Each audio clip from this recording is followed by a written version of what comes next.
Coty Evans.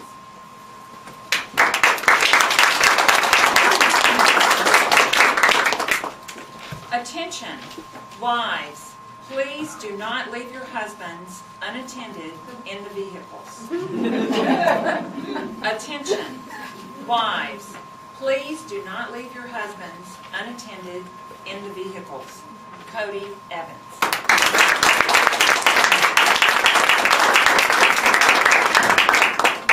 When you think of a dysfunctional family, what do you think of?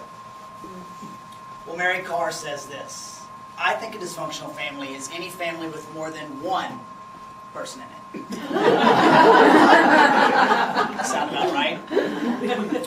Well, Madam Toastmaster, fellow Toastmasters and guests, I can tell you that my family certainly puts the D, and I mean capital D, in dysfunction. And here's just one reason why. So it was a normal Saturday afternoon, and my sister Allison and her husband, my brother-in-law, Danny, had been out shopping earlier that day. Now, their latest stop was Sally's Beauty Supply Store. Now, Allison told Danny she was just going to run in, grab a couple items, and she'd be right out. Besides, she knew Danny wasn't going to want to go into Sally's Beauty Supply Store anyway. The guy barely has any hair. As you can imagine, Allison takes a bit longer than a couple of minutes. So as she gets to the checkout stand, she notices the clerk fixated on something outside. So she says, "Pardon me, ma'am, I'm ready to check out." No response. "Pardon me, ma'am, I'm ready to check out." Now from the side of her face, the clerk says, "I'm sorry, what?" Allison's becoming a bit perturbed at this point. So she brazenly repeats, "I said I'm ready to check out." The clerk swiftly turns her attention toward my sister and says, "Oh my gosh, ma'am, I am so sorry. It's just there's something really strange going on out in the parking lot." Quite curious at what could have entranced this lady, so my sister inquires, "What's going on?" She says, "I'm not sure.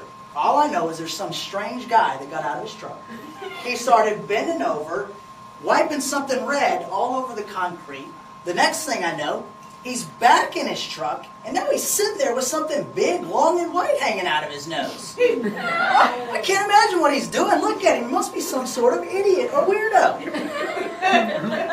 Based on the description of the events, my sister's becoming frantic for fear that the idiot that's just been described may very well indeed be her idiot. The clerk continues, "Can you believe this guy? What an imbecile."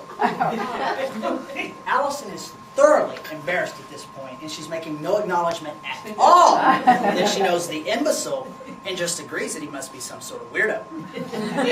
Now, she is struggling to get this lady to hurriedly check her out so she can get out of the store and away from the scene as soon as possible for fear of what her husband may do next. As she's walking out of the store, she turns back one last time to see the clerk, yet once again fixated on the imbecile. She realizes she has a choice to make. She can either go and get out of that truck with the imbecile, or she can make a beeline for the other direction. So as she opens the door, her mind is made up. She certainly can't become the laughingstock and part of this horrendous story that surely the clerk will tell for many a day this day forward.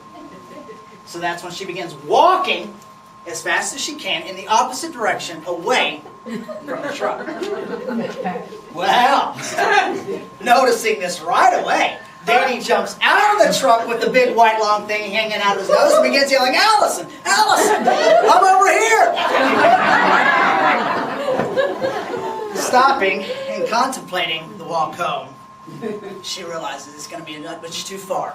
She's going to indeed have to get back in the truck with the idiot.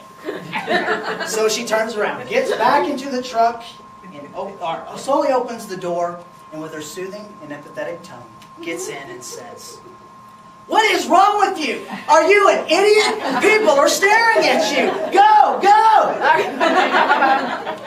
Danny, not understanding what had just occurred in the store, begins to try to explain to her what had happened. She cuts him off. She said, "I said drive, go, people are staring at us, go!" Danny, still sitting there with the big white long thing hanging out of his nose. He says, "What is your problem? I think I was bleeding to death. I may have even been hemorrhaging." She says, "My God, what is wrong with you, and why do you have that thing sticking out of your nose?"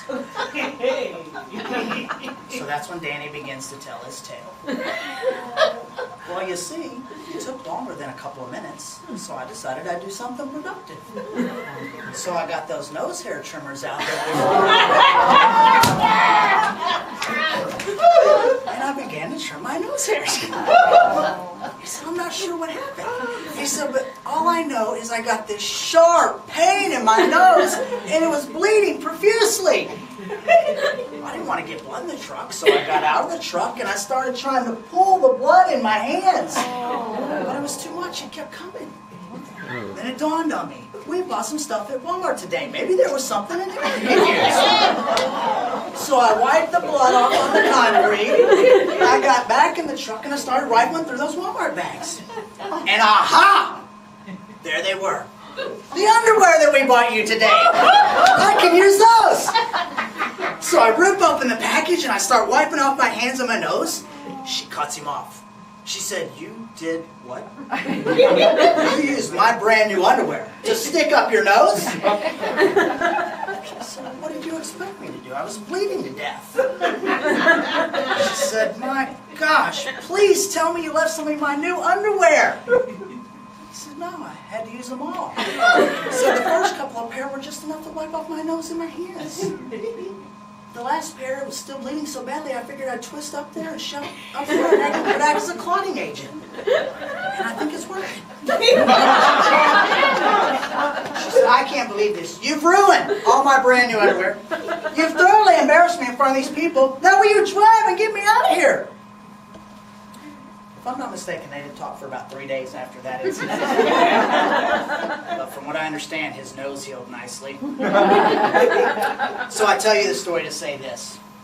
The next time that you're reminiscing about the old days and thinking about the events in your life and all those embarrassing moments that your families have put you through, remember these two things. Number one, obviously, you are not alone. Number two, friends are God's way of apologizing to us for our families.